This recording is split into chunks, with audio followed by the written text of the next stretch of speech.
South Korea backed down today in the face of North Korean threats of a merciless military strike if activists, mainly North Korean defectors, showed signs of making good on their plans to drop propaganda leaflets on the North.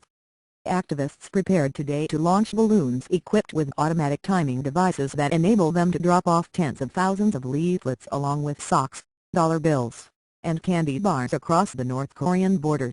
However, the provincial police agency, acting on orders from Seoul, banned all civilian traffic to Imjin-gap, the site of memorials on Thank You for Trying Verbose. This recording will go away once the product has been purchased.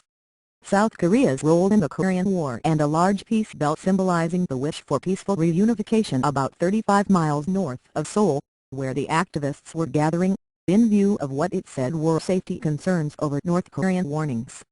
The decision to keep the activists from firing the balloons contrasted with the hands-off policy that the government has previously followed in refusing to stop numerous leaflet drops in recent years. President Lee Myung-bak and other officials have often stated that they are powerless to stop activists from exercising their right as free citizens to Thank You for Trying Verbose. This recording will go away once the product has been purchased. Make their views known in North Korea. South Koreans appear sharply divided over the government's apparent concession to North Korean threats. The government fears escalating the whole issue, says Lee Sang-ek, an investment advisor, attending the conference here on the possibilities of reunification of North and South Korea. Personally, I think that's too bad. They should not back down this way. Lee Sang-ek recognizes, though, that others strongly disagree. The political opposition would say, "Stop doing anything silly," he says. The local resident, within artillery range of North Thank You for Trying Verbose. This recording will go away once the product has been purchased. Korea strongly supports the government's decision. There's no reason for angering them unnecessarily, says Park Jung-gul. We need to reduce confrontation.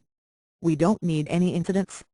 This time, the government was anxious to tamp down rising tensions between the two Koreas in the run-up to South Korea's December presidential elections. The stakes have risen in the aftermath of a surprise visit by the president last week to Incheon Island, the island in the Yellow Sea that North Korea shelled in November 2010, killing 2 South Korean Marines and 2 civilians. North Thank You for Trying Verbose. This recording will go away once the product has been purchased.